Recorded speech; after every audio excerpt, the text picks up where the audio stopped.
What is going on, guys? J.Yumeko here, and today we're back with some more of the house in Fata Morgana. Now, last time we left off, we finally seemed to get through to Nelly, Mel's sister, and yeah, we kind of set up a little confrontation between them. So now Nelly knows what Mel's been up to, and so now they're kind of split because Nelly's like, "Oh my god, I can't believe my brother would do that," and Mel's like, "Oh, I can't believe you would fucking tell my sister, you fucking twat." So that's kind of where we're at right now. We were given the option to try and console Mel or to console Nelly. We decided to go console Nelly, and I think, if I remember correctly, my reasoning behind that was pretty much that Mel knows what he's doing is wrong, and we think that he does want to change. So we just kind of left him alone to kind of process all this on his own, and really think about the consequences of what he's doing. While for Nelly, she didn't really have those same kind of motivations, right? For her, it was just, oh wow, my brother's a monster now. So we've kind of convinced her otherwise here. So without further ado, let's jump right on back into it. Ah, yes. Now, okay, yeah. So I remember now. So we're hearing Mel's side of the story now. So we've gotten to the point where he is now taking walks around the lake with Morgana, which we know that soon after here, he'll be betraying her, essentially. Ooh, a robin. What does a robin have to do with your sister? Nothing, I just saw one over there. If you listen, you can hear it singing. They migrate somewhere warmer when it gets cold. They just fly off to someplace more comfortable. If I had wings like a bird, maybe I could be free too. There's not a single creature living in this world that is free. Birds regularly get shot down by hunters or preyed on by larger birds. The idea that they're free is nothing more than man's short-sighted delusion. Sorry, I guess. No, I should be apologizing. I wasn't trying to attack you. I simply lack the ability to properly empathize with others. I do not understand people. So please, if I say anything that upsets you or makes you uncomfortable, don't assume that was my intention. Sure. Maybe you're hiding it, or maybe you just don't know it yet, but I think you've got more empathy than you're letting on. Surely you can't say nothing that affects you at all? Oh, surely you can't say nothing affects you at all? You are human. So you don't have to be so closed off. I might not be able to do much for you, but I do want to get to know you better. I want to understand you. So if you ever feel like talking about yourself, just know that you've got an eager pair of ears here. Okay. If there were ever someone who could understand me, who could empathize with me, they would not be human. What do you mean? That would need to be far removed from any idea of humanity to have a chance to understand me. Regardless, I do appreciate your kind words. Sure.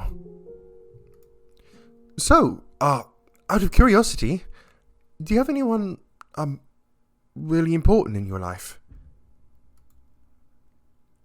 Not at the moment. Does that mean you used to? I'd love to hear about them if you don't mind. They're all long dead. 4 years ago, something unpleasant occurred, and as a result of that, I was forced to part ways with the people who taught me that humans have the capability for kindness. Oh, I'm sorry. Well then, if your sister's condition worsens again, come see me. Farewell. Hey, maybe we could walk a little slower next time. so we have more time to talk. I want to get to know you better.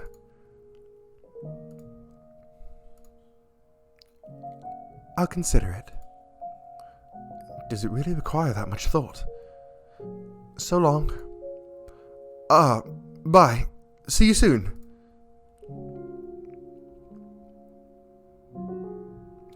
Things continued on like that for a while.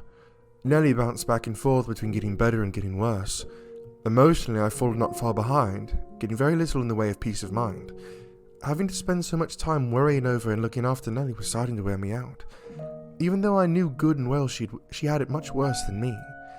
I wanted to be done with it all. I wanted to be free.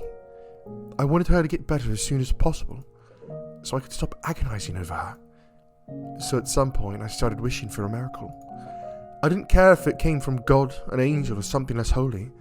I just wanted someone to cure Nellie and take the weight off my shoulders. And during one of our walks, I let that slip. I'll take anything at this point to make her better. I'll even take a miracle if I can get one. I assumed she would, as she had a tendency to do, say that people who believed in miracles were delusional. She was, in my mind, very much a realist, which is why her response surprised me so much.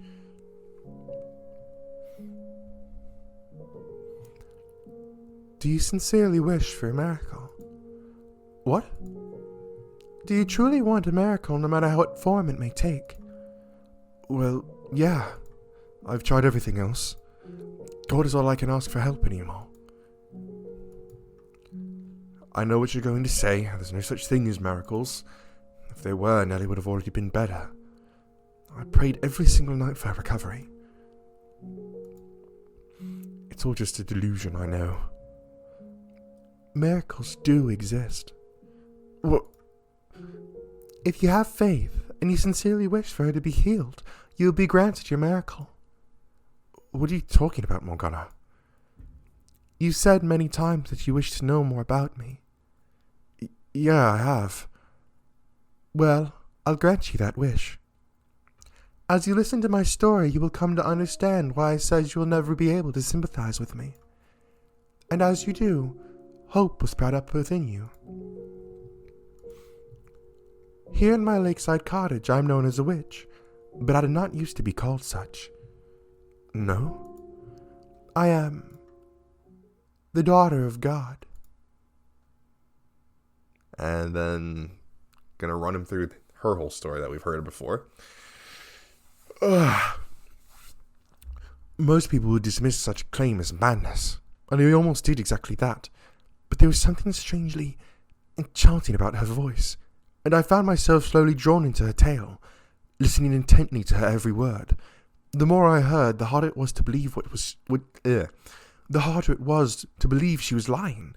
And before long, I was convinced she was the daughter of God, a saint whose blood had miraculous powers. Her first cry ended a lengthy drought in the village where she was born, and her blood cured the sick. She rolled up one sleeve to show me her arm. Practically every inch of skin from her shoulder to the tips of her fingers was scarred from where she'd been cut. According to her, the scarring had once been far worse, but it improved with the application of ointment. Every single one of those scars, she said, marked a person who'd sought her blood, and I believed every word. There was something about her that set her apart from the rest of us normal people, like she was some higher being. They were not self-inflicted wounds, not the mark of someone who'd tried to take her own life, but symbols of the great sacrifices she'd made. She offered to give Nellie her blood, and without a moment's hesitation I accepted.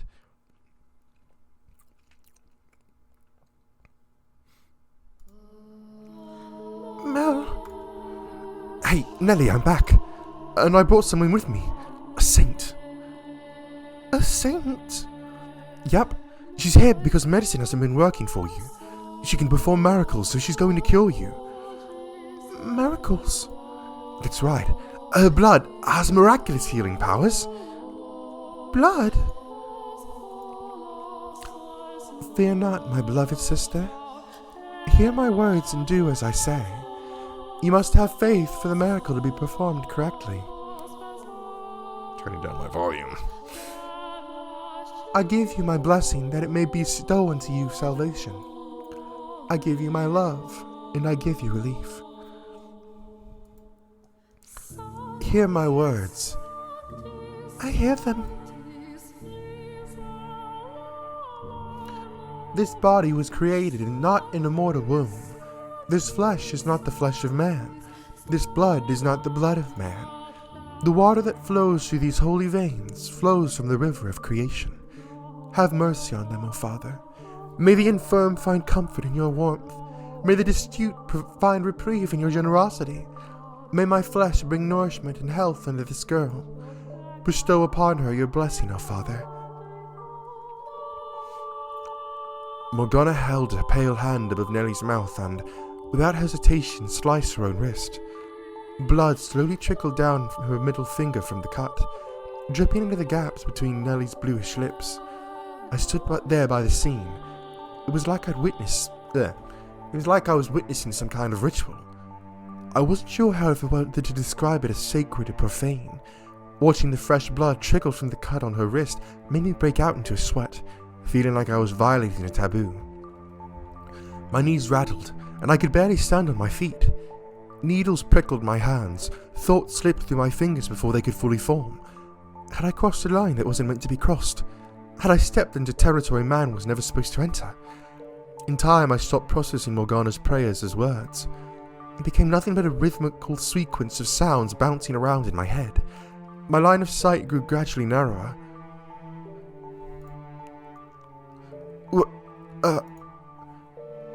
Are you alright? The ceremony is complete. How's Nellie? She's asleep right now, but she should awaken soon. Oh, good. My blood has the power to cause miracles, but you must remember that the miracles predicted on your faith. So, are you saying we need to worship you? No, I am merely God's progeny. Your praises and prayers should be directed at my Father, the Lord God. I should get going then. Thank you very much. When Morgana had said that I would never be able to understand or empathize with her, she'd not been lying. Having only heard her tell of it, I'd still believed there was room for me to close the gap for us, that we still had enough in common. But seeing it with my own eyes, feeling it with my entire being, I no longer had any illusions of us being on the same plane. As I gave her my thanks, my voice was audibly trembling.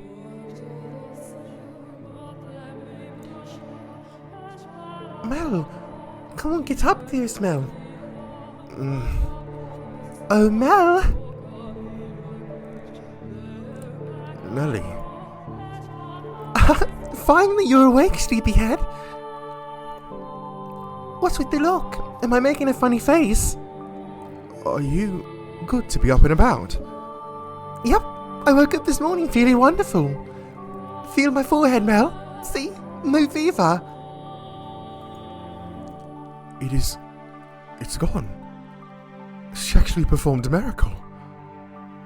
I only remember bits and pieces, but I remember a really pretty saint lady showing up and giving me her blood.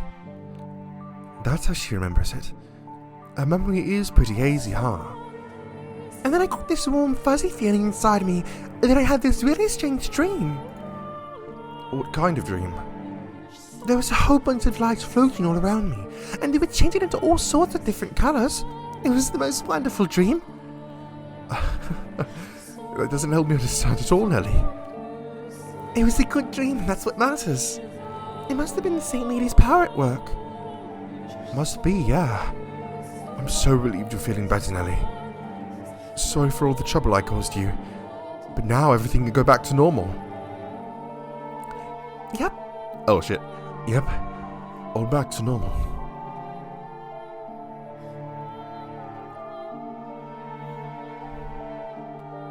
She wants to thank me.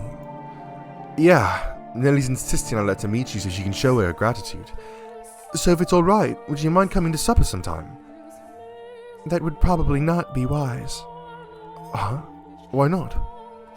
It would hardly be pleasant having to eat in the presence of a face as grotesque as mine, and I doubt your sister would react well to the sight of it. I don't think it would cause any problems. Nellie isn't the kind of girl to judge someone by their looks, I don't think.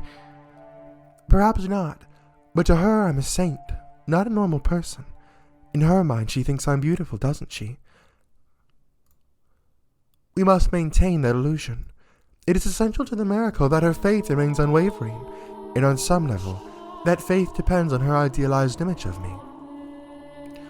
You think so?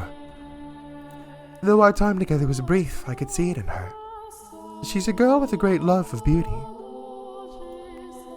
And perhaps the same could be said of you. I don't judge people how they look. It's what's inside that matters. I'll take you at your word. Thanks. So, are you sure you don't want to come? I really shouldn't. I'm terribly sorry. Oh, okay. Why in the world am I feeling relieved?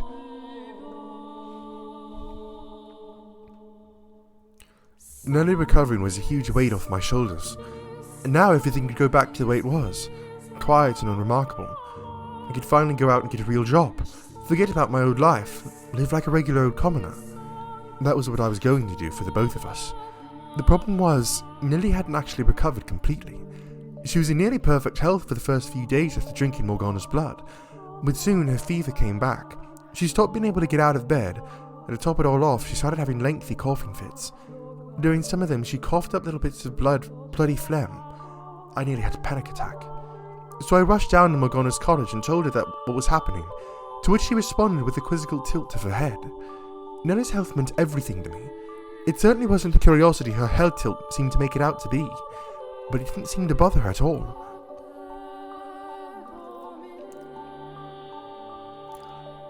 The miracle took place, but it didn't persist. That doesn't make much sense. But it's true, she can't get out of bed. And it's not a problem with her faith. I've been teaching her the word of God every night, and she absolutely believes in you and her saint. Lower your voice. I'll perform another miracle for her.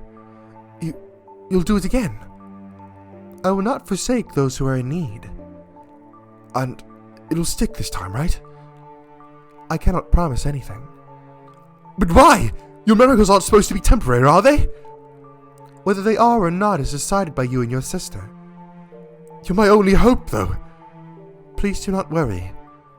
If a second blessing is not enough to cure her of her ailment, then I will visit and give her my blood as many times as necessary.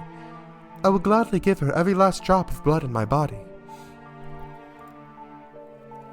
I assure you, my father does not want to see two young souls like yourselves torn apart, and neither do I. We should get going. All right.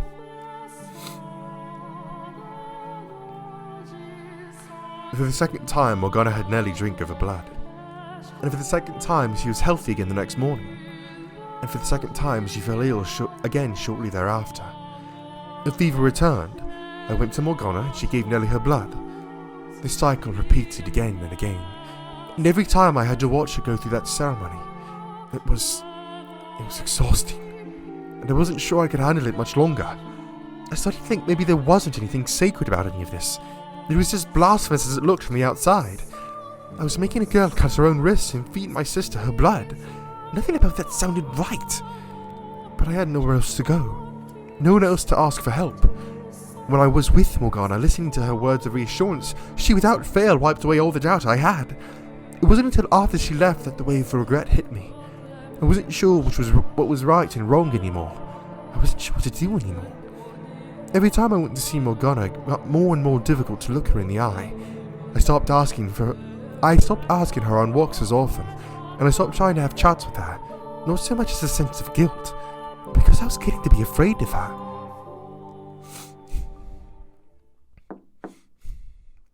One of those draining days, someone knocked on the door. I hadn't asked Morgana to come down that day, so I wasn't sure who it could be.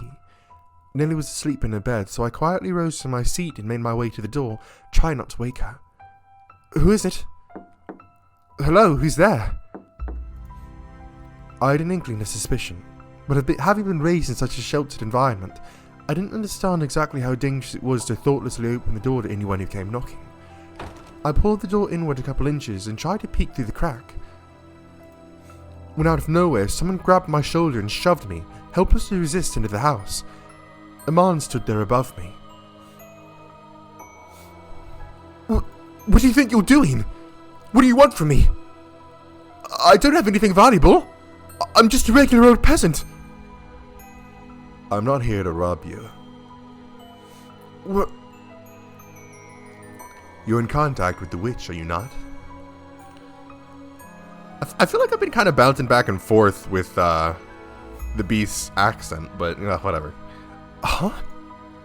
The girl who lives by the lake calls herself a witch. Witch? I don't know any witch. The only one who lives there is a saint. A saint? I was told she was a witch. But regardless, there's a girl who lives there with miracle blood, no? Looks like I've got the right person. What do you want from me? I want you to help me. Huh? I need you to lure the witch out into the open. And why do you need that? Because I need her blood. I need to get my hands on the witch's miracle blood. Then go ask her for it yourself. Why should I have to help you? She won't open the door for me. But you, I've seen you talking to her. You seem to be quite friendly with the witch. Taking little walks around the lake. How? I need your help. And what are you going to do once you have her outside? I have orders from the Lord to take her captive. What? The Lord? Why would he? That is none of your concern. You expect me to buy that? All I need from you is to get the witch out of that house. Why would I? She doesn't trust me. I could always force my way in, but there's a chance something might go wrong and I can't risk that. If she hears your voice, she'll open the door, yes? The witch trusts you, unlike me. With your help, there's no risk of anything going wrong.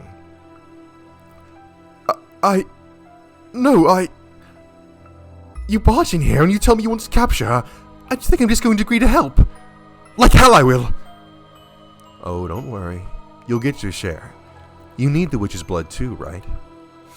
I don't care about getting a share. You're asking me to deceive her. I don't care what you think she is. She's done nothing wrong. So no, I won't help you capture her. You leave me no choice then. What? He approached the bed where Nellie slept, drawing his sword and pressing the tip against her throat. It happened so quickly and without warning my mind couldn't keep up. I stood there, mouth half open like an idiot. If I were courageous, if I were gallant and brave, then maybe I would have grabbed him, pulled him away from Nellie. But my legs seemed to have severed from my mind. They were frozen to the floor like two useless rocks. You have two options. Either you say no and protect the witch. Get away. Or you help me capture her. Get away from her right now. And if you choose the witch, I kill the girl. Get away! Make your decision. Get away from her! You have until the count of 10. If you don't choose, I kill the girl.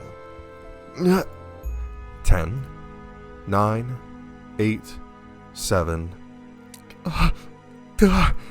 6, 5. Okay, I'll do it. I'll help you, so get your sword out of her face. Don't kill her. I thought you'd hold out until the last second. Well, what are you waiting for? Let's get going. Get moving. You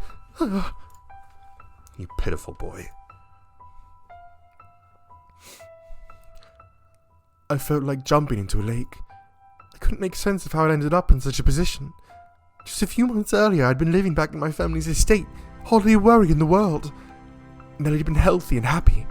It hadn't been exciting, no, but I figured that was how things would always be. That one day I would fall for some noble girl, Nellie would get jealous, and I'd have to spend several days or even weeks pacifying her. Everyone would be happy, alive, free from troubles, because that was normal and I was normal. So what was I doing living in some tiny cottage so far from home, feeding my sick sister miracle blood? What was I doing walking beside this barbarian? What was I doing at all? I was conflicted. Part of me hoped we would never arrive at the lake, and part of me wanted to get there as quickly as possible so I could be done with all this. But time plodded on no longer or slower than normal, and when we arrived at Morgana's door in short order, irrespective of my own selfish hopes, the thought of what was going to happen next filled me with a crushing sense of guilt. I may have been afraid of Morgana, but I had no grudge against her. I was actually quite grateful to her. She was still healing Nellie, even if the ceremony to do so inspired fear in me. She didn't hesitate to cut her own wrist open for Nellie and for me. She didn't grimace or even frown, though I knew it had to hurt. I knew damn well she wasn't a bad person, that she hadn't done anything to warrant being taken into custody. She might very well have been a genuine saint. But there I was, selling her out because a man with a sword threatened me. Oh, Father, who art in heaven, please forgive me for what I'm about to do. Please forgive me. Quit sniveling. You want her to get suspicious? No, but how? I can't, please, oh God. Stop crying. Would you rather I kill you here? Just close your eyes. It'll be over before you know it. Do it. Call on the witch.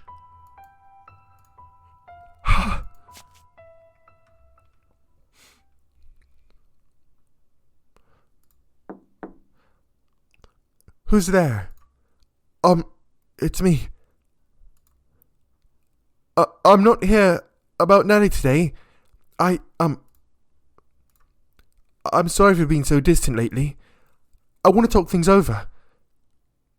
I thought I heard a faint gasp through the door, and then she responded. I want to talk to you too. Why? Why does she want to have to talk to me now? She'd always been so curt, so rational, so quick to cut down my fantasies. Never one to get emotional or sentimental. She'd always given off the impression of being something greater than we were mere humans. Always been so aloof, never giving any indication she thought anything of me at all. So why? Why did she sound like a normal girl now? Why was her voice trembling slightly when she said she wanted to talk? Why now of all times?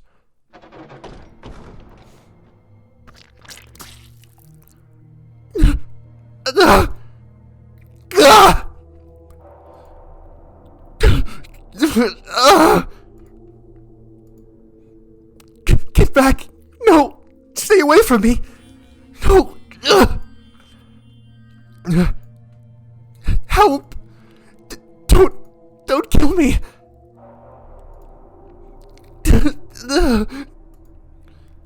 Take it.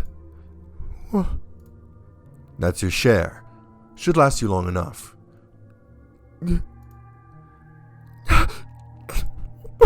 Why? Why did you take my arm? Why? Do you mean by share? Why?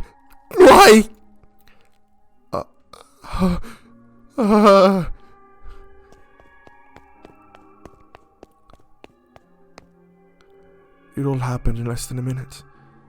I told her I wanted to talk. She opened the door. Then I heard a sound like the wind whipping past my ear. The next thing I knew, her cottage was covered in blood. Never once did I expect anything to happen how it did. When he said he wanted to capture her, I took it to mean exactly that. I hadn't thought he would turn brutal. He would do something so horrific. After the man cut her arm off, Morgana tumbled to the floor, floundering about as he watched, blood trickling down the curved blade in his hand. Her screams were indistinguishable from those of a normal person.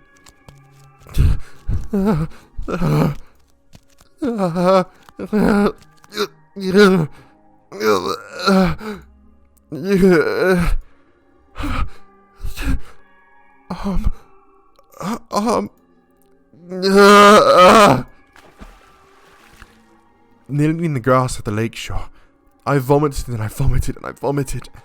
The things I'd seen in the cabin were far too much for me to handle. I tossed the arm, Morgana's arm, the man had given me into the lake. What else was I supposed to do with it? It was an arm, a human arm. You would have to be insane to go around carrying someone's severed arm. I tried to convince myself it was all a dream, some terrible nightmare, but I could still feel the warmth of her skin fresh on my hands, the warmth of her blood on my fingers dragging me back to reality. My mind couldn't keep up with the flood of thoughts and emotions and images. I wanted to close my eyes, but I was too afraid I would find the bloodbath in the cottage on the back of my eyelids, which left me with nothing to do but wail. I was horrified at what I'd done. I knew that I was the one who had set it all into motion. If I'd kept quiet, Morgana wouldn't have had her arm cut off. But I didn't want to admit it was my fault. I didn't want to admit that I caused it. I did nothing wrong. It's not my fault. He threatened me. So it was not my fault. I had no choice. I didn't do anything. I frantically scrubbed my blood-soaked clothes in the lake. As I watched the red cloud spread, I knew I was fighting something pure and beautiful, but my awareness of that fact was slowly dissipating like the blood through the clear water. By the time I'd gotten all the blood off my clothes, the sun was beginning to set. I came back to my senses at the sound of a bird chirping, and quickly recalled that I had left Nellie alone at the house. My legs were shaking, and I could barely keep myself upright, but remembering her gave me enough motivation to bring myself back home. If she hadn't been there waiting for me, I seriously might have thrown myself into the lake instead.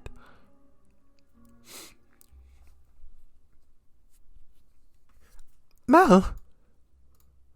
What's the matter? Dearest Mel? Where have you been? Mel?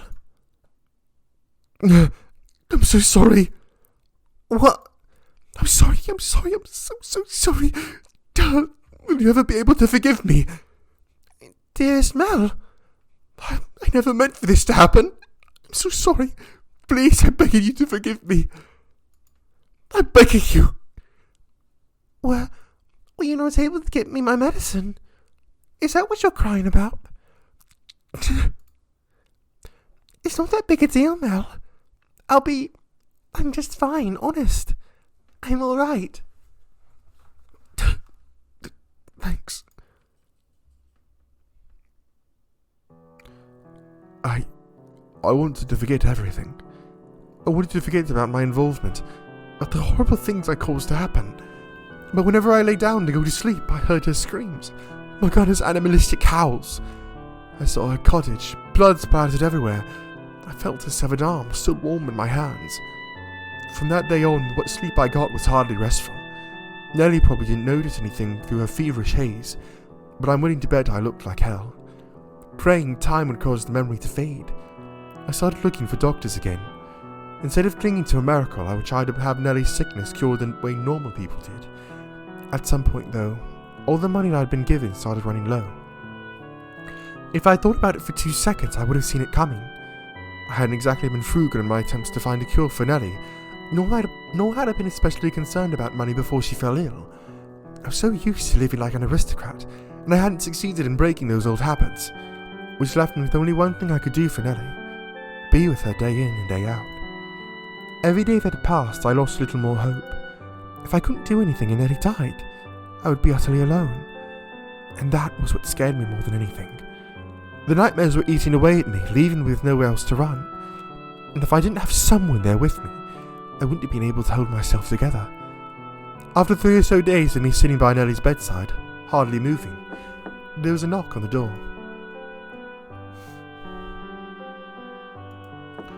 Who's there? Who is it? Open the door, unless you want me to kick it down. My suspicion was correct. I couldn't think of anyone else who would come to visit.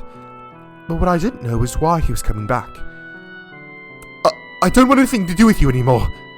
Open the door. Leave me alone, please. I want nothing to do with anything you're doing. Open the door. No, I'm not letting you in for any reason. Okay then, I'll break it down. Don't. My sister's inside sleeping. I don't need you waking her up. Then open it. What do you need? I did everything you asked me to already. What happened to the witch's arm? I threw it away.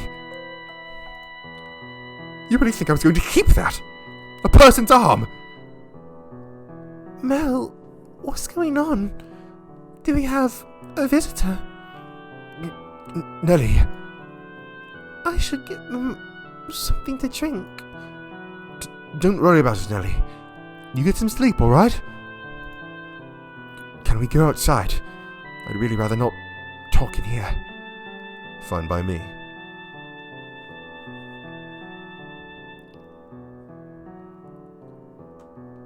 So that's your sister? Explains why you look so much alike. That's none of your damn business. You wanted the miracle blood to cure your sister's sickness, did you not? And you're telling me you threw the arm away? Are you interested in getting more blood? What? We're taking the witch's blood, turning it into a medicine, and selling it through the church. Selling it? You do business in a house of worship? No. I suppose we're technically giving it away, but we're asking for tithes, so really it's the same thing. I'm not from this land, so to me it looks no different than a business, but the people here, they see it as charity. The Lord says if you'll assist us, He'll provide you with the medicine we're making. The Lord? Why would the Lord be...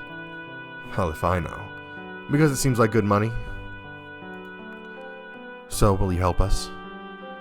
You couldn't make me get my hands dirty for you again. I can't. Not again. Oh, right. I forgot to mention one detail. You don't have a choice this time. Huh? You know about the miracle blood, which means we can't let you go unattended. If you say no, I have permission from the Lord to kill you on the spot. Why? So, will you help us? Will you die here?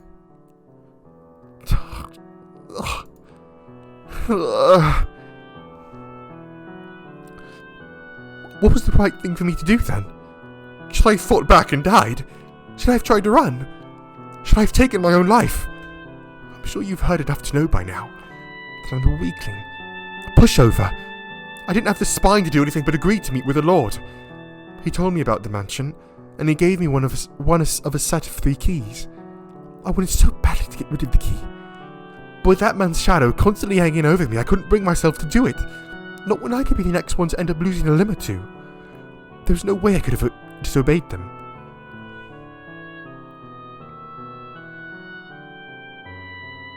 And that's everything that happened 6 months ago. Every day since I arrived here, I've brought Morgana breakfast and supper.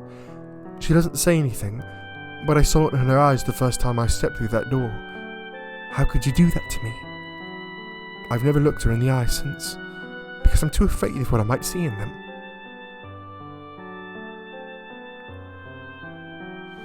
Damn! I mean, even when Morgana was telling the story, I really kind of figured that he was threatened into doing it. You know, and just considering the situation, I'm not surprised he ended up there. And that is how I ended up here.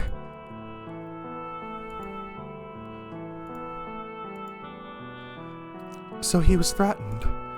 He didn't actually want to cause Morgana harm. That doesn't excuse what he's done, though. See? What did I tell you? I'm not at all the brother you thought I was. Mock me, ridicule me, call me worthless, coward, a terrible person. Go on! What are you waiting for? But you were threatened, Nell. He said he would hurt me. Hurt you. That's the only reason you went along with him. You didn't do anything wrong, dearest Mel. The other man is the bad guy, not you. You did the best you could. You didn't have a choice. That terrible man forced you to do everything. Nelly. You didn't do anything wrong, dearest Mel. No, I didn't. I didn't do anything wrong. I had no other choice. That's not true. All you're doing is closing your eyes. You mustn't coddle yourself. What was I supposed to do then? Don't be mean to my Mel! Did you really do the best you could? Did you even once try to do something about the situation, as hopeless as it may have seemed? Could you not have even conceived any other options? Could you not have come up with something else to say at Morgana's house? Something that might have given her even the slightest clue she was in danger. But when she opened the door, did you do anything? Did you even so much as attempt to stop him? My legs were shaking so bad, I couldn't move. There's no way I could have stopped him. Then at the very least, you shouldn't have fled. You should have stayed and told her the truth. That you weren't there willingly, and maybe she wouldn't have felt so utterly betrayed. But he was there. You think I could have actually stayed there with him? Not a chance. And it's not like Morgana would have... She opened the door because she trusted you. She isn't the easiest person to read, but she was opening up to you. And what did you do with that trust? Stop it! Please, you've made your point. It's not all Mel's fault either. If anything, he's a victim. He was just trying to protect me. Were you listening to anything he said, Nellie? You were not Mel's first priority. He did what he did for his own sake. Well, what did you expect me to do? Pull courage I don't have out of thin air? What was so wrong with self-preservation? There was nothing I could have done to stop him. I'd love to see you try and do any better. Then maybe you'll understand how scared I was, how little I could have done. It must be nice to be an outsider, to talk about my experiences like you know anything, analyze my decisions going about what I should have done. You don't have a damned idea how terrifying it all was, how I felt going through it. Oh yeah, you're right, it sure would have been the courageous thing to do to sacrifice your life for someone else. But you know what? People like that only exist in stories. Except you don't actually understand that. You just want to give me crap for not being perfect. Do you want my pity? Is that all you want? If I tell you I feel bad for you and oh how hard it must have been, will that satisfy you? Do you not want to know what you can do now? What's even left to do? Nothing I do is going to make her situation any better. If it won't make her arm come back. All is not yet lost. Open your eyes. Take a good look. Take a good long look inside yourself. Think about what you can do. Stop sitting on your hands telling yourself it's too late. There's still time to make a difference. You just have to commit to act. I don't think you're an especially bad or cowardly person. I think you're an ordinary young man. It might sound like I'm telling you to do the impossible.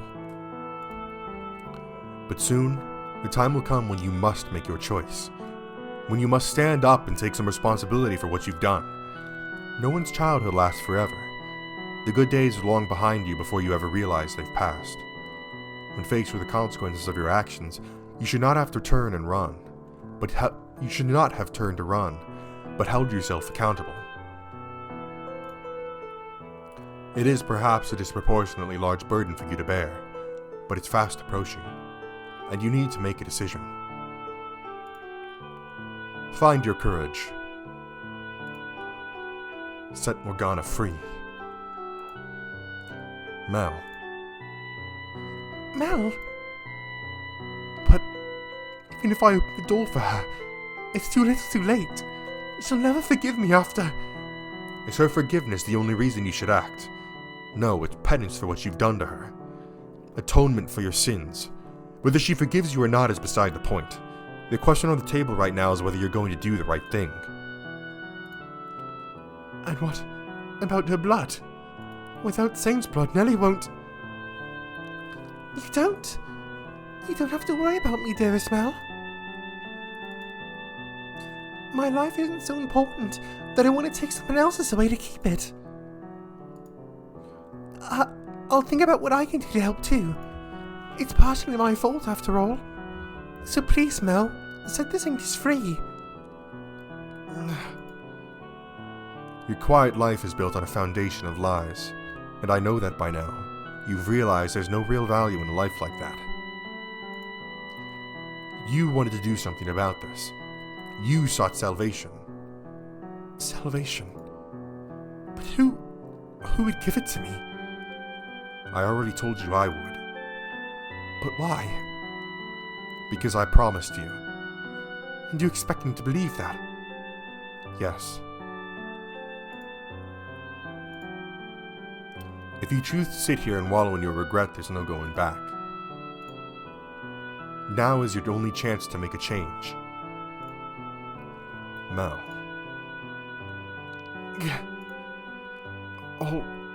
All right. I'll help you set her free. Dearest Mel. I knew all along that was what I needed to do, but I could never bring myself to act on it. There's no way I could accomplish anything alone. I'm basically helpless on my own. Everything about this is so completely outside anything I've ever had to deal with before. So I had no way of having any idea what I was supposed to do about it. God can be pretty cruel.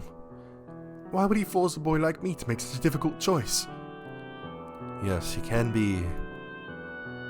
You were made to be part of a more normal, a less tumultuous world. But you've come too far to go back to that. So the least you can do is change the world you're in now. Yeah.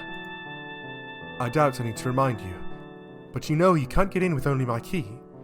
You need all three, and the other two, they don't feel an ounce of remorse. Taking their keys won't be easy. Easy or not, we have to get them. And I'm sure there's a way. There must be. Just so we're clear, you're not going to overpower them. The guy with his sword's much stronger than you, and he knows how to use a blade. And he's the Lord's bodyguard, so you're not getting near the Lord either. Even the two of us together wouldn't stand a chance against them.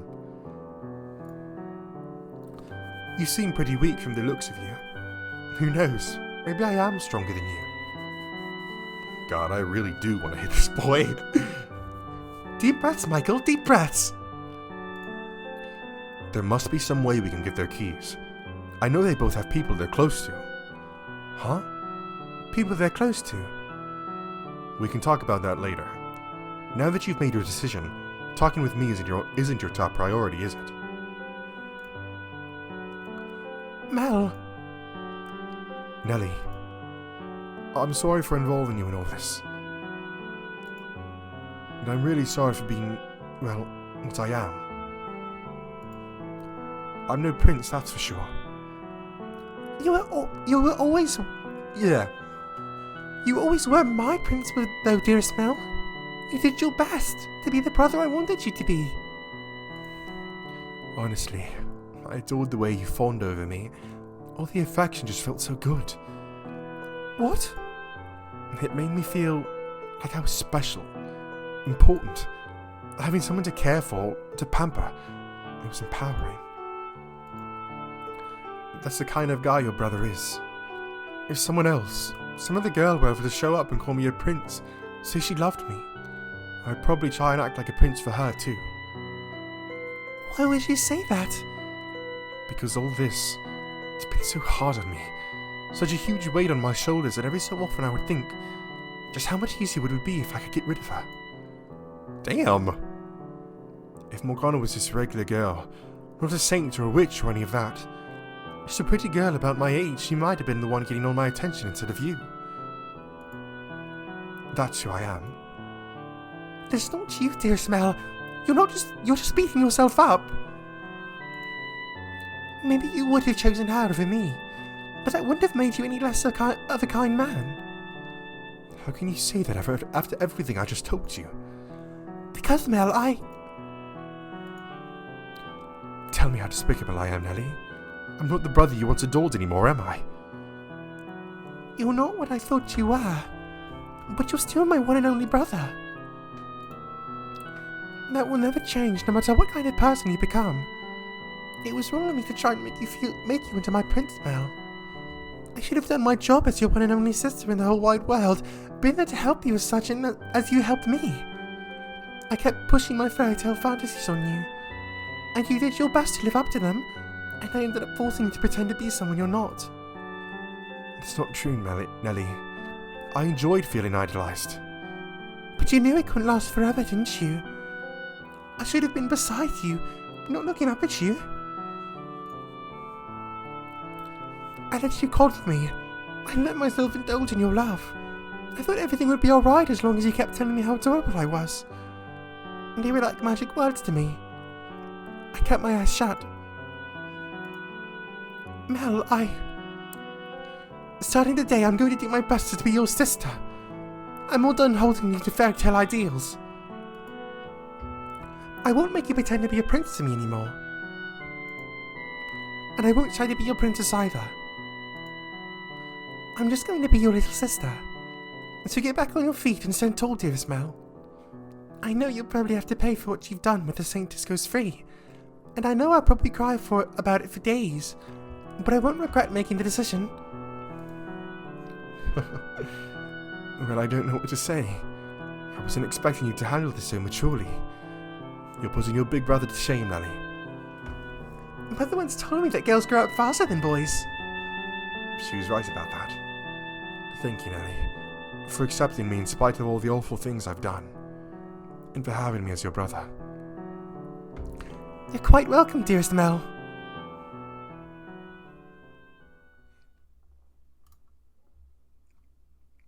And that's the stopping point right there. Yep, we got new music and everything. Stopping point. Alrighty.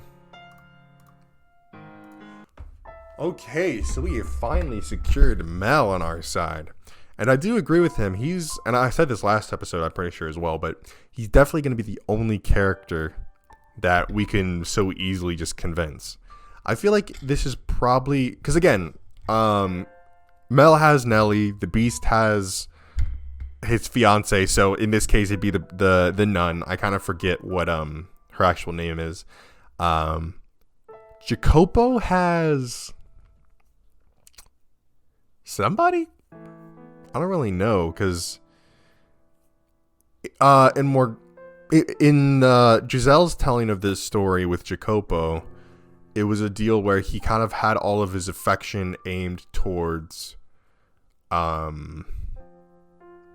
what is it? How do you say?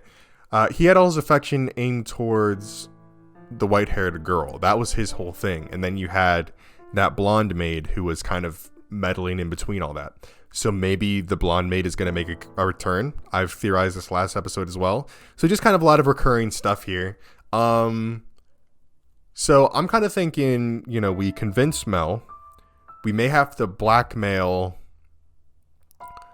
the swordsman.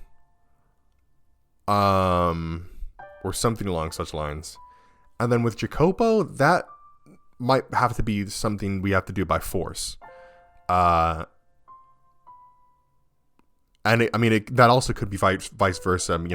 Blackmail Jacopo and force it from the swordsman / the beast. So we'll just have to see. But hey, this game is really shaping out to be something. Man. So I guess obviously the big question is, how is this all gonna kind of conclude?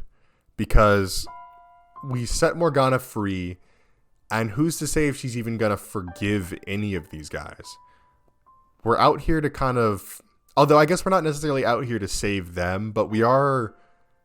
It is kind of like a byproduct, because we're trying to free her in order to, kind of set free Morgana's soul and to try and convince her not to become this, evil entity in the future that brings all this terrible destruction and stuff.